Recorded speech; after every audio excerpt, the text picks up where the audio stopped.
the Yellow Dwarf. Once upon a time, there lived a queen who had been the mother of a great many children, and of them only one daughter was left. But then she was worth at least 1,000. Her mother, who, since the death of the king, her father, had nothing in the world she cared for so much as this little princess, was terribly afraid of losing her, as she quite spoiled her, and never tried to correct any of her faults. The consequence of this was that this little person, who was as pretty as possible and was one day to wear the crown, grew up so proud and so much in love with her own beauty that she despised everyone else in the world.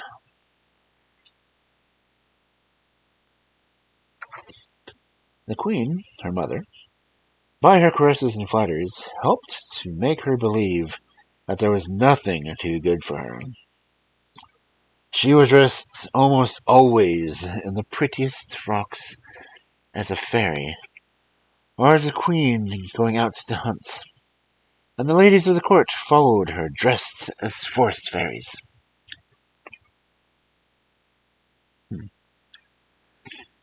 And to make her more vain than ever, the queen caused her portrait to be taken by the cleverest painters and sent to several neighboring kings, with whom she was very friendly. When they saw this portrait, they fell in love with the princess, every one of them. But upon each it had a different effect. One fell ill, one went quite crazy, and a few of the luckiest set off to see her as soon as possible. But these poor princes became her slaves the moment they set eyes on her. I know a few women like that. Never has there been a gayer court.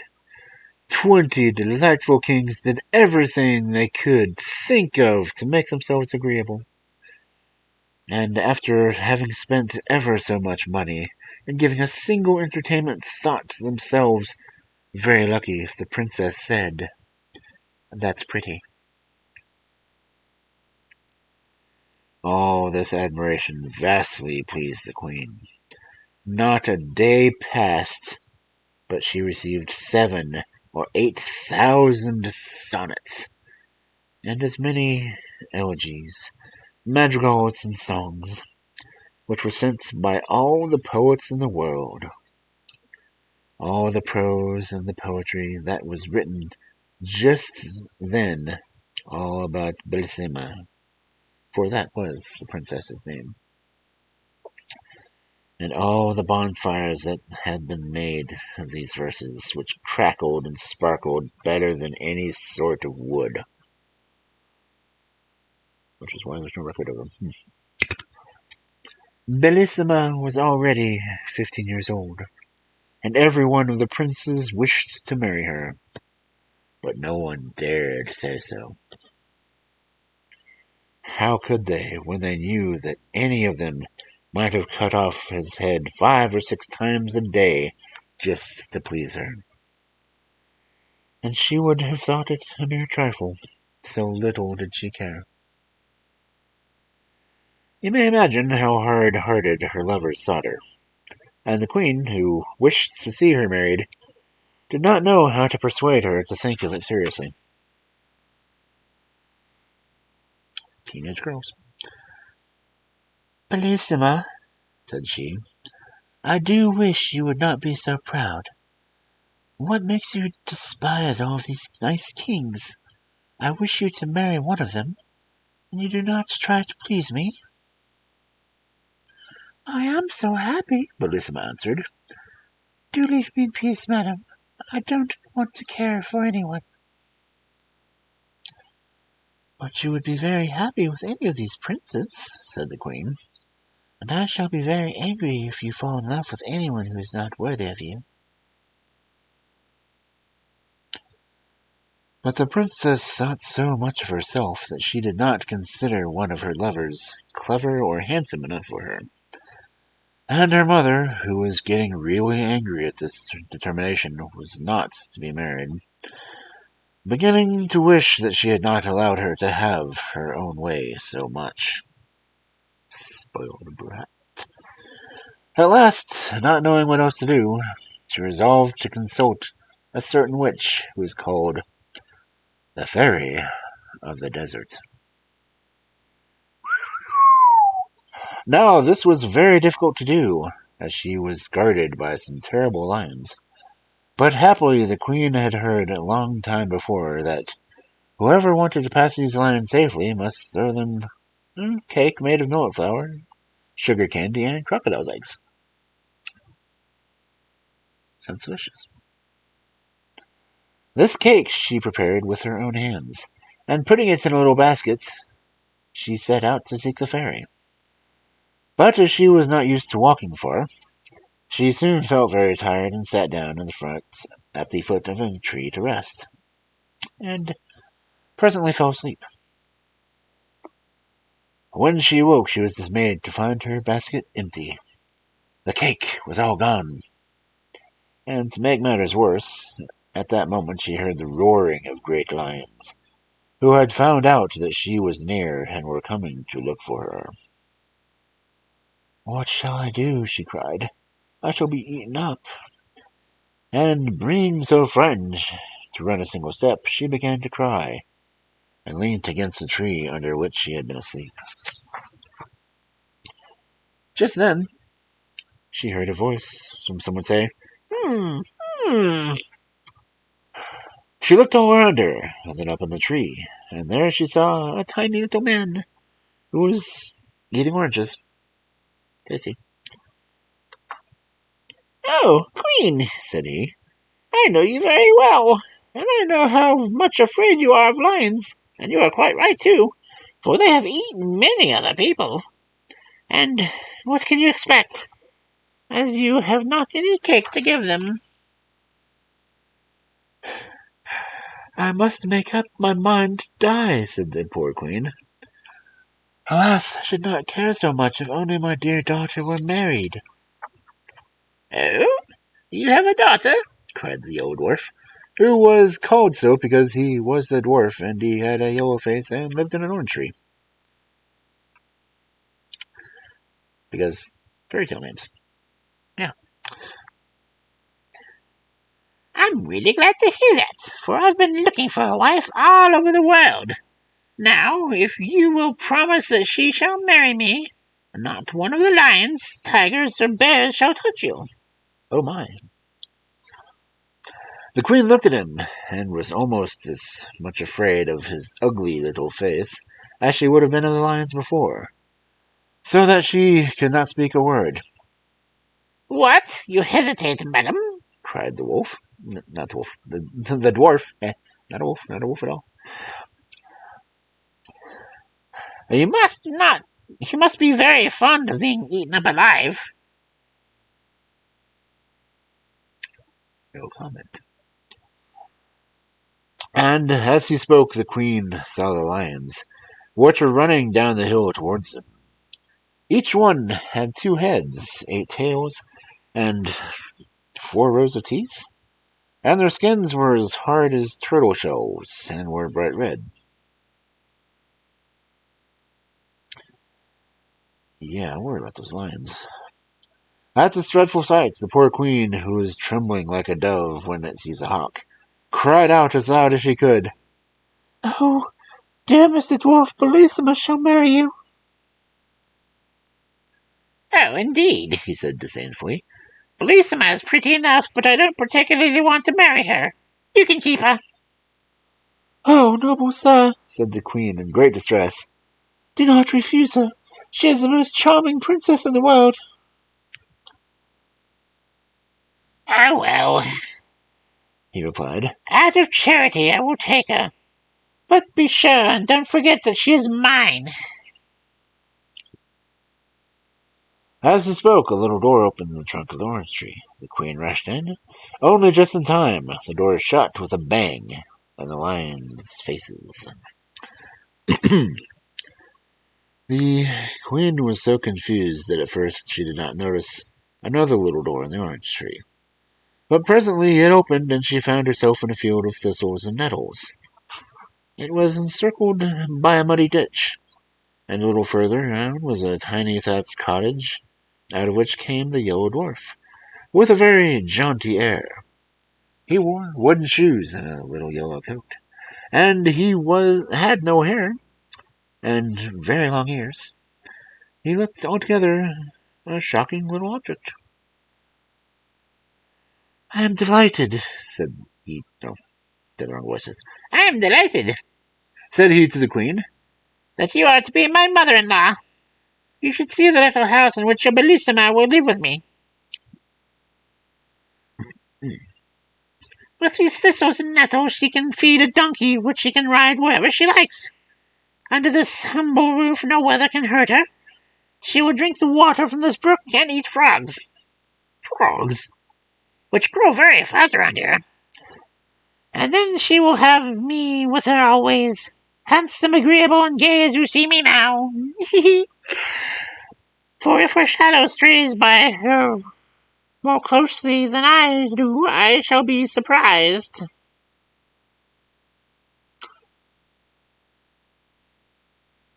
Wow.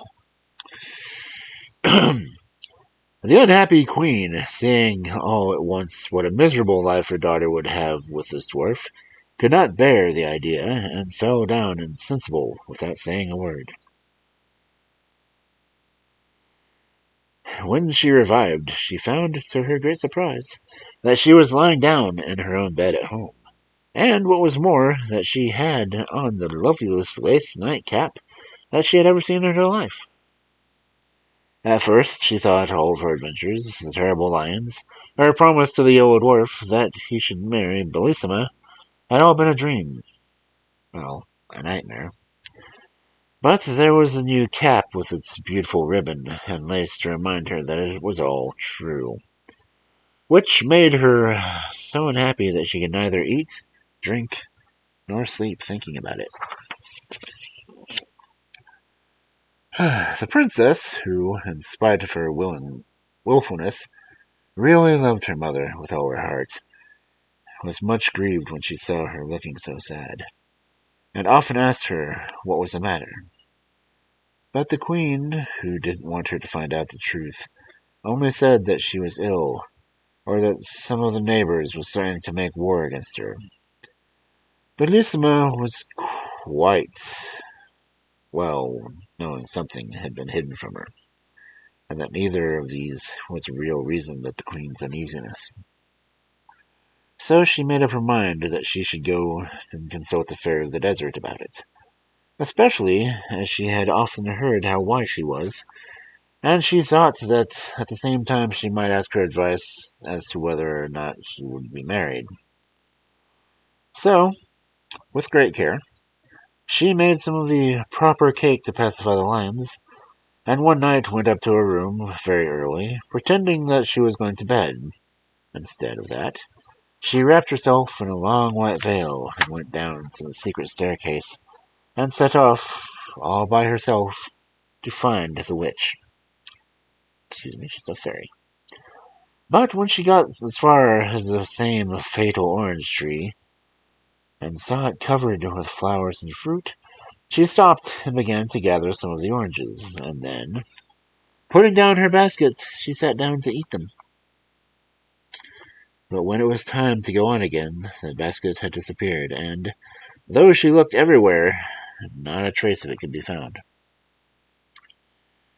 The more she hunted, the more frightened she got, and at last she began to cry. Then all at once she saw before her the Yellow Dwarf. "What's the matter with you, my pretty one?" said he. "What are you crying about?" "Alas," she answered, "no wonder that I am crying, seeing that I have lost my basket of cake that was to help me get safely to the cave of the Fairy of the Desert." "And what would you want with her, pretty one?" said the little monster. For I'm a friend of hers, and for the matter of that, I'm quite as clever as she is. The queen, my mother, replied the princess, has lately fallen into such deep sadness that I fear that she will die, and I am afraid that perhaps I am the cause of it, for she very much wishes me to be married, and I must tell you truly that yet I have not found anyone I consider worthy to be my husband. So for all these reasons I wish to talk to the fairy. Do not give yourself any further trouble, princess, answered the dwarf. I can tell you all you want to know better than she could. The queen, your mother, has promised you in marriage. Has promised me? Interrupted the princess. Oh, no. I'm sure she has not. She would have told me if she had. I'm too much interested in the matter for her to promise anything without my consent. You must be mistaken. Beautiful princess, cried the dwarf suddenly, throwing himself on his knees before her. I flatter myself that you will not be displeased at her choice when I tell you that it is to me she has promised you happiness of marrying. You! Now that's an indignant princess sound right there. You! cried the Princess Bellissima, starting back. My mother wishes me to marry you. How can you be so silly to think of such a thing? Oh, it isn't that I care much to have that honor, cried the dwarf angrily. But there are the lions coming, and they'll eat you up in 3 mouthfuls, and there will be the end of you and your pride. And, indeed, at the moment the poor princess heard the dreadful howl was coming nearer and nearer. Since when do lions howl? Oh well. What shall I do? Cried the princess. Must all my happy days come to an end like this? The malicious dwarf looked at her and began to laugh spitefully. At least, said he, you have the satisfaction of dying unmarried. A lovely princess like you must surely prefer to die rather than to be the wife of a poor little dwarf like myself. Oh, don't be angry with me, cried the princess, clasping her hands. I'd rather marry all the dwarfs in the world than die in this horrible way.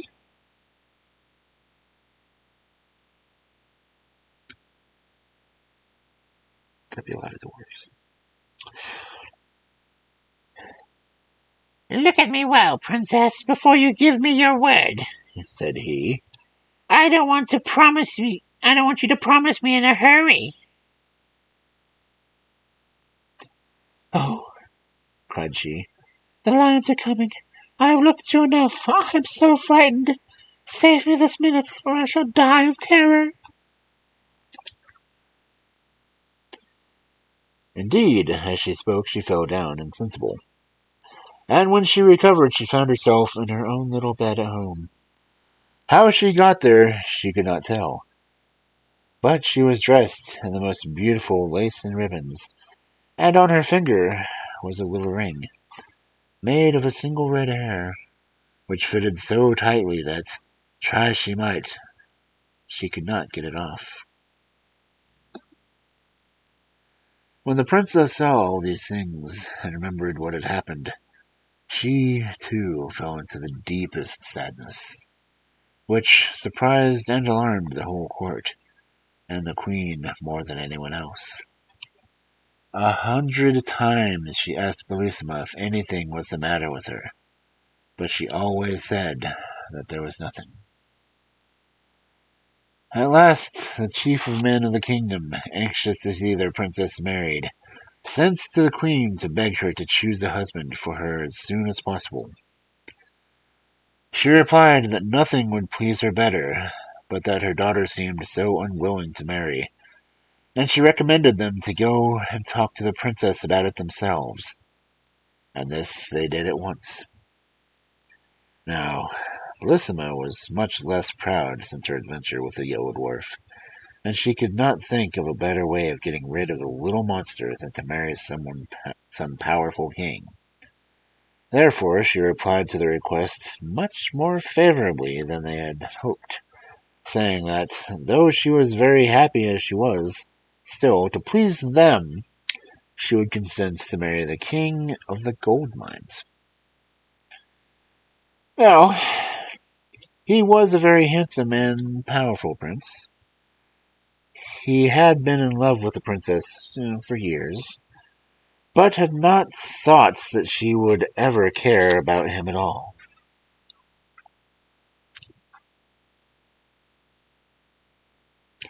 You can easily imagine how delighted he was when he heard the news, and how angry it made all the other kings to lose forever the hope of marrying the princess. But, after all, Bellissima could not have married 20 kings. Indeed, they had found it quite difficult enough to choose one, for her vanity made her believe that there was nobody in the world worthy of her. Preparations were begun at once, and the grandest wedding had ever been held at the palace. The king of the gold mines sent such immense sums of money that the whole sea was covered with the ships that brought it. Messengers were sent to all the gayest and most refined courts, particularly the court of France, to seek out everything rare and precious to adorn the princess, although her beauty was so perfect that nothing she wore could make her look any prettier. At least that is what the king of the gold mines thought, and he was never happy unless he was with her. As for the princess, she saw more of the king than she had liked. He was so generous, so handsome, and clever, that at last she was almost as much in love with him as he was with her. How happy they were as they wandered about the beautiful gardens together, sometimes listening to sweet music, and the king used to write songs for Bellissima. This is one she liked a lot. In the forest all is gay, when my princess walks that way. All the blossoms then are found, downward fluttering to the ground, hoping she may tread on them, as bright flowers on slender stem. Gaze up at her as she passes, brushing lightly through the grasses. Oh, my princess, birds above, echo back our songs of love. As through this enchanted land, blithe we wander hand in hand. They really were as happy as the day was long. All the king's unsuccessful rivals had gone home in despair, and they said goodbye to the princess so sadly that she could not help but being sorry for them. Ah, madam, the king of the gold mine said to her, how is this? Why do you waste your pity on these princes, who love you so much that all their trouble would be well repaid by a single smile from you? I should be sorry, answered Bellissima, if you had not noticed how much I pity these princes who are leaving me forever. But for you, sire, it is very different. You have every reason to be pleased with me, but they are going sorrowfully away, so you must not grudge them my compassion. The king of the gold mines was quite overcome by the princess's good-natured way of taking this interference, and throwing himself at her feet, he kissed her hand 1,000 times and begged her to forgive him.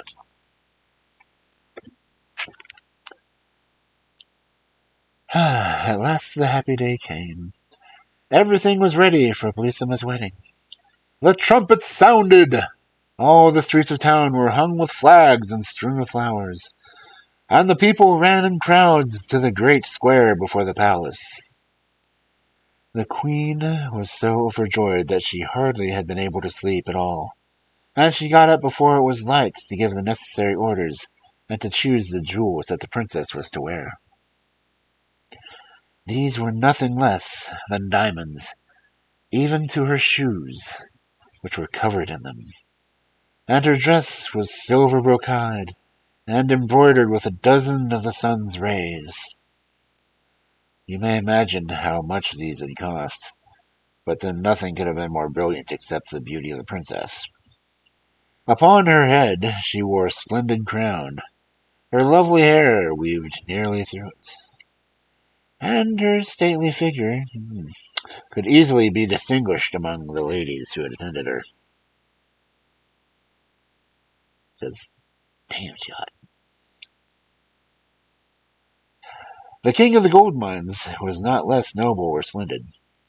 It was easy to see by his face how happy he was, and everyone who went near him returned loaded with presents, for all around the grand banqueting hall had been arranged 1,000 barrels full of gold, and numberless bags made of velvet embroidered with pearls and filled with money, each one containing at least 100,000 pieces of gold,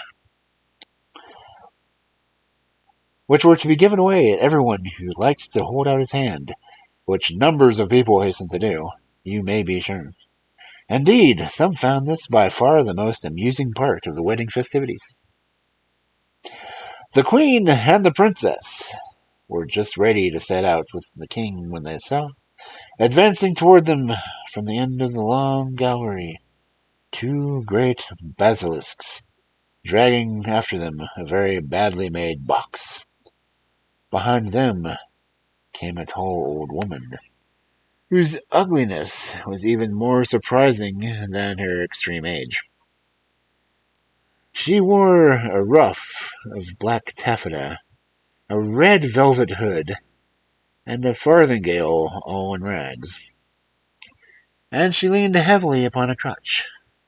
This strange old woman, without saying a single word, hobbled 3 times around the gallery, followed by the basilisks, then stopping in the middle and brandished her crutch threateningly, and she cried,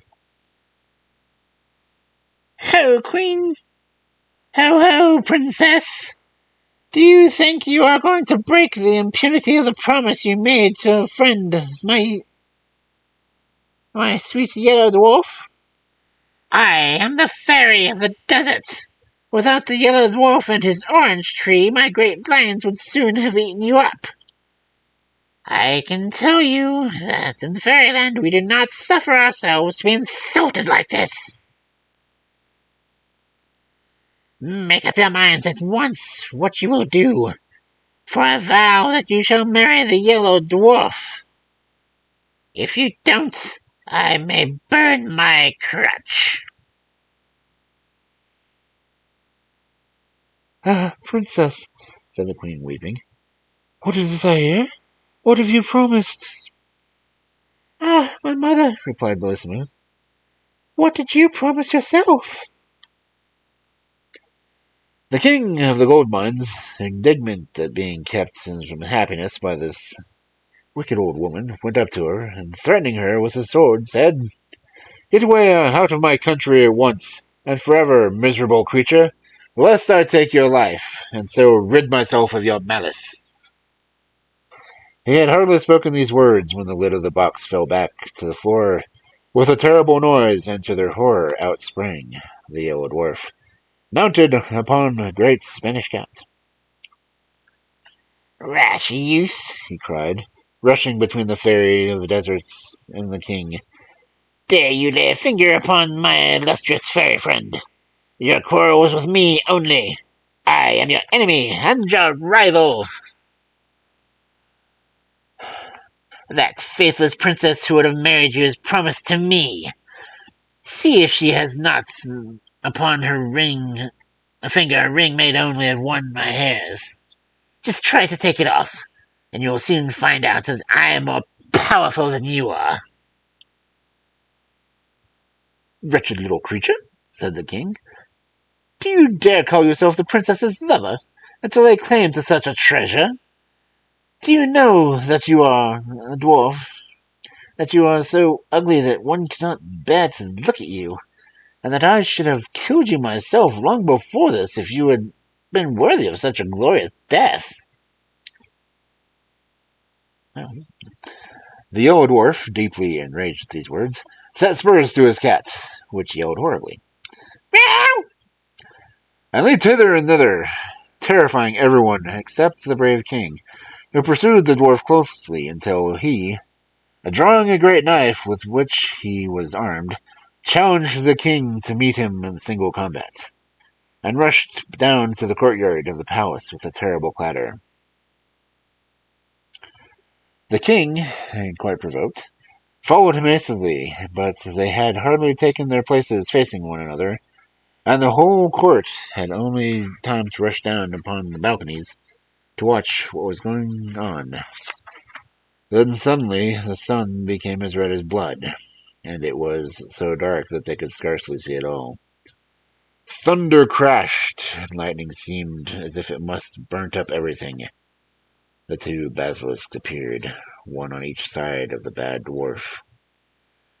Like giants, mountains high, the fire flew from their mouths and ears until they looked like flaming furnaces. None of these things could terrify the noble young king, but the boldness of his looks and actions reassured those who were looking on, and perhaps even embarrassed the Yellow Dwarf himself.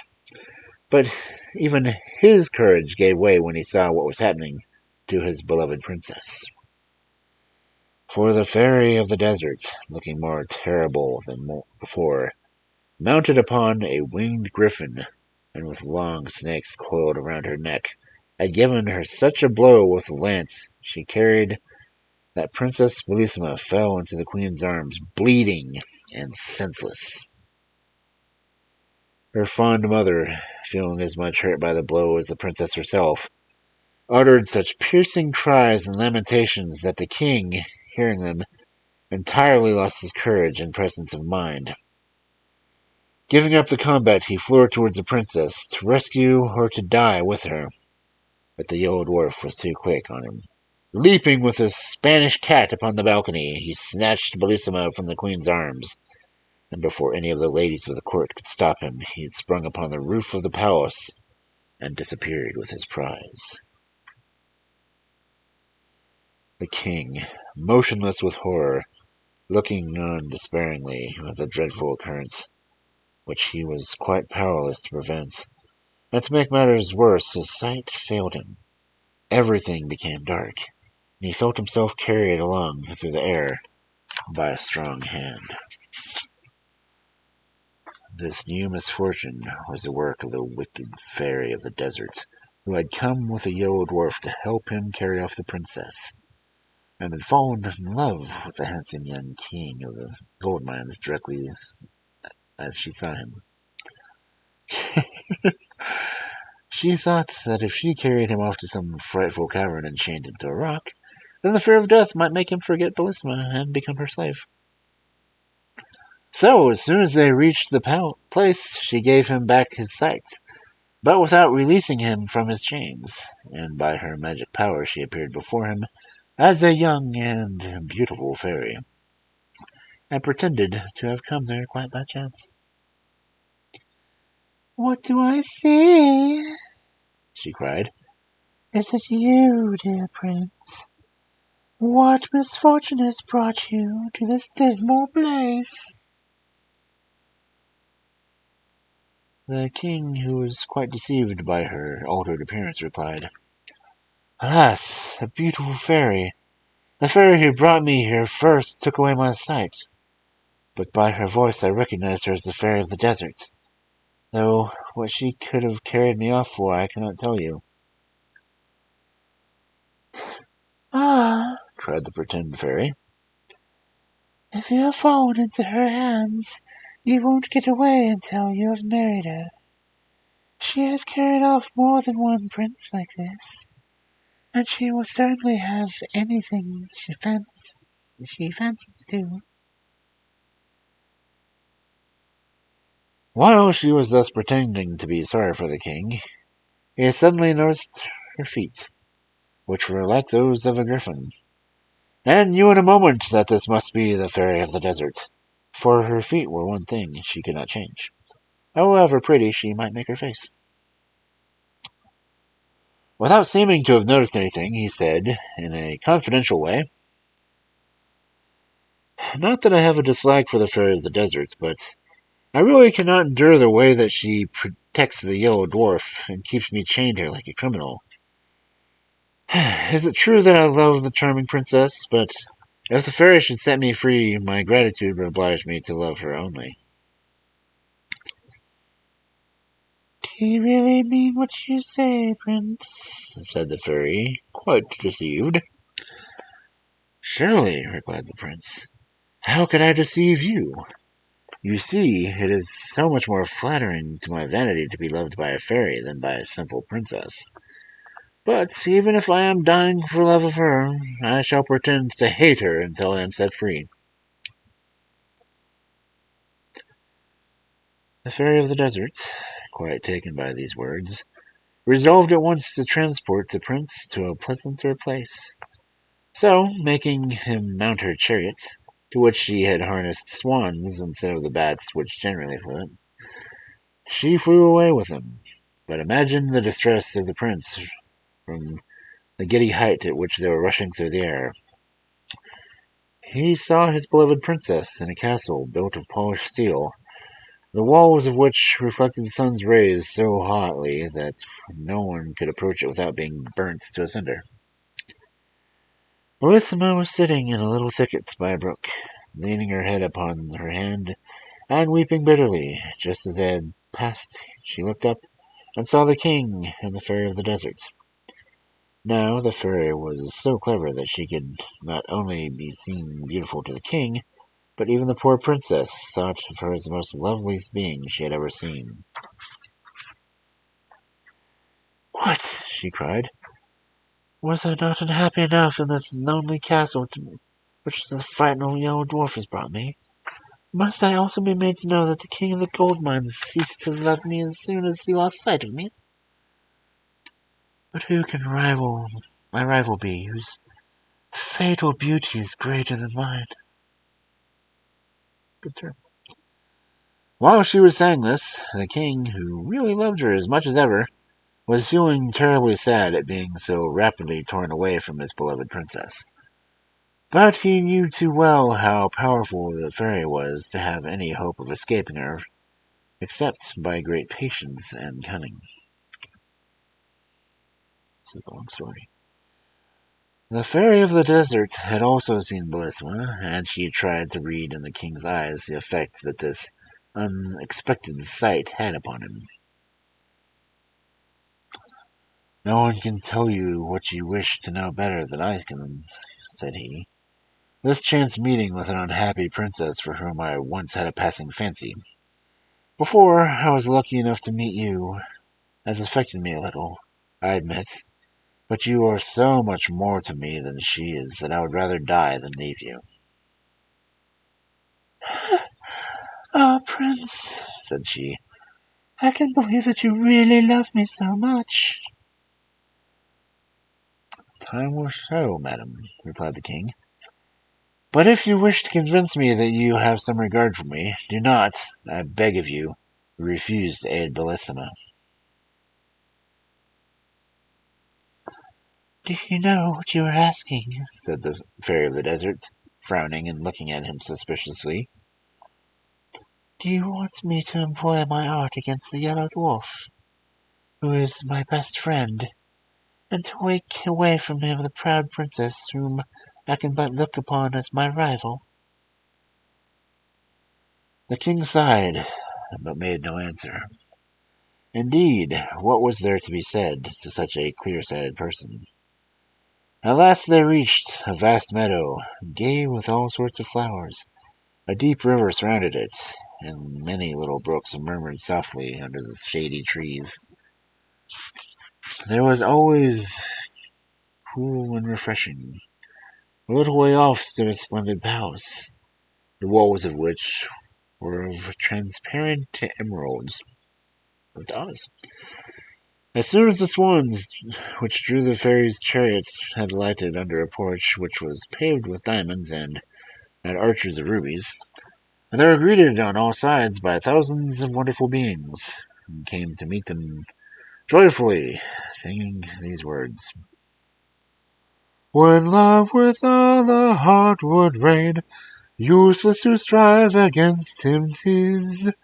The proud but feel a sharper pain, and make a greater triumph his.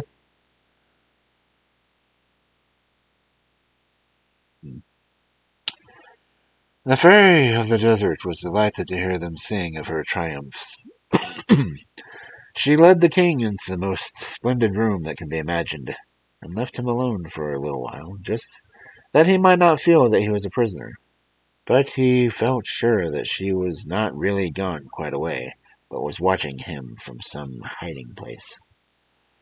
So, walking up a great mirror, he said to it, Trusty counselor, let me see what I can do to make myself agreeable to the charming fairy of the desert, for I can think of nothing but how to please her.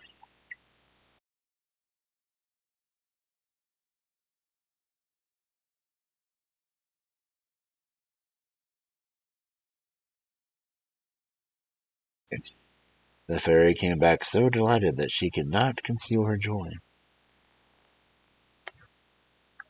I am quite aware of the trouble you have taken to please me, said she, and I must tell you that you have succeeded perfectly already. You see, it is not difficult if you do not really care for me. The king, who had his own reasons for wishing to keep the old fairy in good humor, did not spare petty speeches, and after a time he was allowed to walk by himself upon the seashore. The fairy of the desert had by her enchantments raised such a terrible storm that the boldest pilot could not venture out into it. So she was not afraid of her prisoner being able to escape, and he found it some relief to think sadly over his terrible situation without interruption by his cruel captor. Damn, another song. Presently, after walking wildly up and down, he wrote these verses upon the sand with his stick. Another song. At last may I upon the shore light my sorrows with soft tears. Alas, alas, I see no more my love who yet my sadness cheers. O thou, O raging stormy sea, stirred by wild winds from depth to height, thou hold'st my loved one far from me, and I am captive to thy might. My heart still more wild than thine, for fate is cruel unto me. Why must I thus in exile pine? Why is my princess snatched from me? Oh, lovely nymphs from ocean caves, who know how sweet true love may be, come up and comb the furious waves, and set our desperate lover free. While he was still writing, he heard a voice which attracted his attention in spite of himself. Seeing that the waves were rolling in higher than ever, he looked around, and presently saw a lovely lady floating gently toward him on the crest of a huge billow. Her long hair spread all about her. In one hand she held a mirror, and in the other a comb. Instead of feet, she had a beautiful tail like a fish, with which she swam. The king was struck dumb with astonishment at this unexpected sight, but as soon as she came within speaking distance, she said to him, I know how sad you are at losing your princess, and being kept a prisoner by the fairy of the desert. If you like, I will help you escape from this fatal place. where you may otherwise have to drag on a weary existence for 30 years or more. The king of the gold mines hardly knew what to answer to make this proposal. Not because he did not wish very much to escape, but he was afraid that this might only be another device in which the fairy of the desert was trying to deceive him. As he hesitated, the mermaid, who guessed his thoughts, said to him, "You may trust me. I am not trying to entrap you. I am so angry with the Yellow Dwarf and the fairy of the desert that I am not likely to wish to help them, especially since I constantly see your poor princess, whose beauty and goodness make me pity her so much. And I tell you that if you have confidence in me, I will help you to escape." "I trust you absolutely," cried the king, "and I will do whatever you tell me. But if you have seen my princess, I beg of you to tell me how she is and what is happening to her." "We must not waste time in talking," said she. "Come with me and I will carry you to the castle of steel, and we will leave upon the shore a figure so like you that even the fairy herself will be deceived."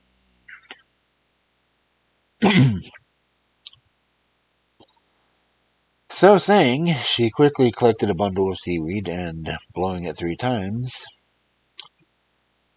she said, "My friendly seaweeds, I order you to stay here stretched upon the sand until the fairy of the desert comes to take you away." And at once the seaweeds became like the king, who stood looking at them in great astonishment, for they were even dressed in a coat like his. But they lay there pale and still, as the king himself might have lain if one of the great waves had overtaken him and had thrown himself senseless upon the shore. And then the mermaid caught up the king, and away they swam joyfully together. "Now," said she, "I have time to tell you about the princess. In spite of the blow which the fairy of the desert gave her, the Yellow Dwarf compelled her to mount behind him upon his terrible Spanish cat. But she soon fainted away with pain and terror, and did not recover till they were within the walls of his frightful castle of steel. Here she was received by the prettiest girls it was possible to find, who had been carried there by the Yellow Dwarf, who hastened to wait upon her and showed her every possible attention. She was laid upon a couch covered with cloth of gold, embroidered with pearls as big as nuts. Okay, I can't do that anymore. "Ah," interrupted the king of the gold mines, "if Bellissima forgets me and consents to marry him, I shall break my heart." You need not worry or be afraid of that, answered the mermaid. The princess thinks of no one but you, and the frightful dwarf cannot persuade her to look at him. Pray, go on with your story, said the king. I don't see any more. What more is there to tell you? Replied the mermaid. Bellissima was sitting in the wood when you passed, and saw you with the fairy of the desert, cleverly disguised. That the princess took her to be prettier than herself. You may imagine her despair, for she thought that you had fallen in love with her. She believes that I love her? Cried the king. What a fatal mistake! What is to be done to undeceive her? You know best, answered the mermaid, smiling kindly at him. When people are in love with one another, as you two are, they don't need advice from anyone else. As she spoke, they reached the castle of steel, the side next to the sea, being the only one which the Yellow Dwarf had left unprotected by the dreadful burning walls. I know quite well, said the mermaid, that the princess is sitting beside that brookside, just where you saw her when you passed. But as you will have many enemies to fight before you can reach her, take this sword. Armed with it, you may dare any danger and overcome the greatest difficulties. But beware this thing, never let it fall from your hand.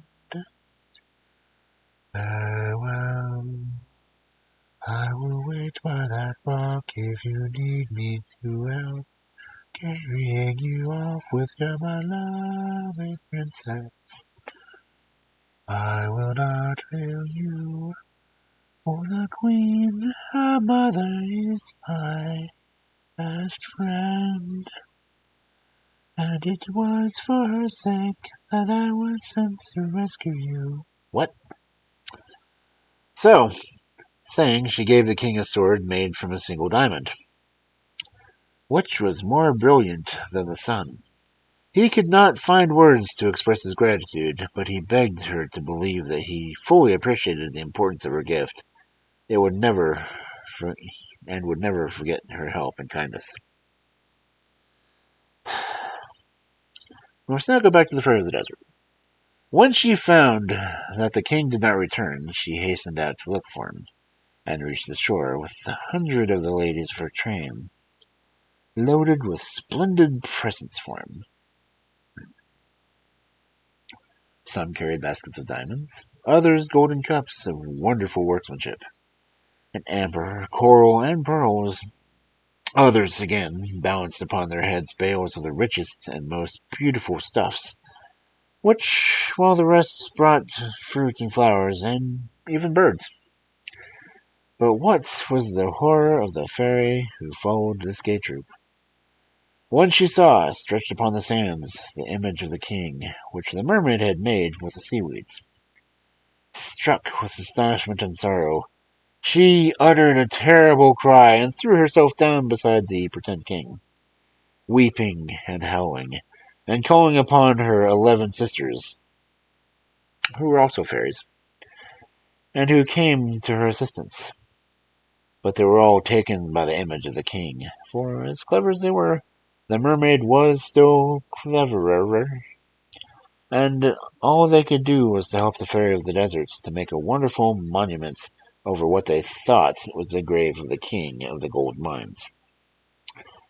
But while they were collecting jasper and tophery, agate, marble, gold, and bronze, statues and devices to immortalize the king's memory, He was thanking the good mermaid and begging her still to help him, which she was graciously promised to do as she disappeared. And then he set out from the castle of steel. He walked fast, looking anxiously around him, and longing once more to see his darling Bellissima. But he had not gone far before he was surrounded by 4 terrible sphinxes, who would very soon have torn him to pieces with their sharp talons, if it had not been for the mermaid's diamond sword. For no sooner had he flashed it before their eyes, than down to the feet they fell quite helpless, and he killed them with one blow. But he had hardly turned to continue his search when he met 6 dragons covered with scales that were harder than iron. Frightful was this encounter, and was the king's courage was unshaken, and by the aid of his wonderful sword, he cut them to pieces, one after another. Now, he hoped his difficulties were over, but at the next turning, he was met by one which he did not know how to overcome. 24 pretty and graceful nymphs advanced towards him, holding garlands of flowers, with which they barred his way. "Where are you going, Prince?" they said. "It is our duty to guard the palace, and if we let you pass, great misfortunes will happen to you and to us. We beg you not to insist upon going. Do you want to kill 24 girls who have never displeased you in any way?"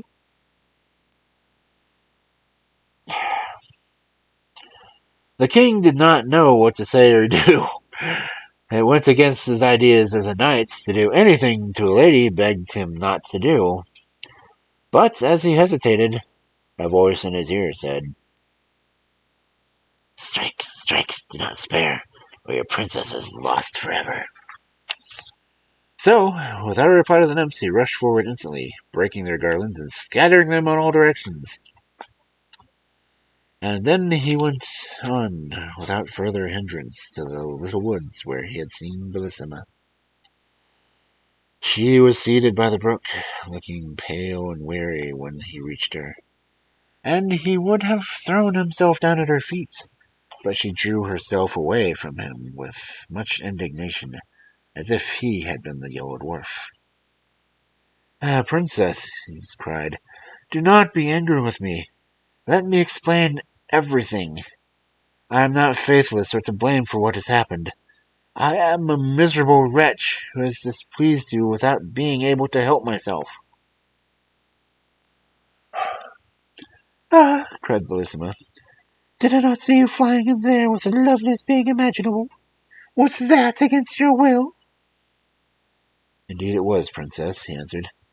"The wicked fairy of the desert, not content with chaining me to a rock, carried me off in her chariots to the other end of the earth, or I should even now be a captive, but for unexpected help from a friendly mermaid who brought me here to rescue you, my princess, from the unworthy hands that hold you. Do not refuse the aid of your most faithful lover." So saying, he threw himself at her feet and held her by the robe. But, alas, in doing so, he let fall the magic sword, and the Yellow Dwarf, who was crouching behind a lettuce, no sooner saw that he sprang out and seized it, well knowing its wonderful power. The princess gave a cry of terror seeing the dwarf, but this only irritated the little monster. Muttering a few magical words, he summoned 2 giants who bound the king with great chains of iron. "Now," said the dwarf, "I am master of my rival's fate, but I will give him his life and permission to depart unharmed if you, princess, will consent to marry me." Let me die 1,000 times rather, cried the unhappy king. Alas, cried the princess, must you die? Could anything be more terrible? That you should marry that little wretch would be far more terrible, answered the king. At least, continued she, let us die together. Let me have the satisfaction of dying for you, my princess. Oh, no. Oh, no, no, she cried, turning to the dwarf. Rather than that, I will do what you wish. Cruel princess, said the king.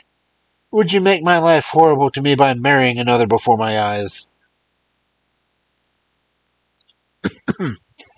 Not so, replied the Yellow Dwarf. You are a rival of whom I am very much afraid. You shall not see our marriage. So saying, in spite of Blisma's tears and cries, he stabbed the king to the heart with a diamond sword. The poor princess, seeing her lover lying dead at her feet, could no longer live without him. She sank down to him and died of a broken heart.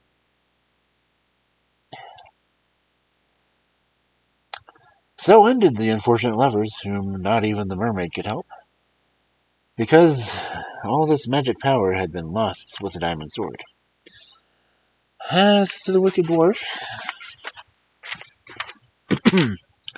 he preferred to see the princess dead rather than married to a king of the gold mines, and the fairy of the deserts, when she heard of the king's adventures, pulled down the grand monument which he had built, and was so angry at the trick that had been played on her that she hated him as much as she had loved him before. The kind mermaid, grieved at the sad fate of the lovers, caused them to be changed into 2 tall palm trees, which stand always side by side, whispering together of their faithful love, and caressing one another with their interlacing branches.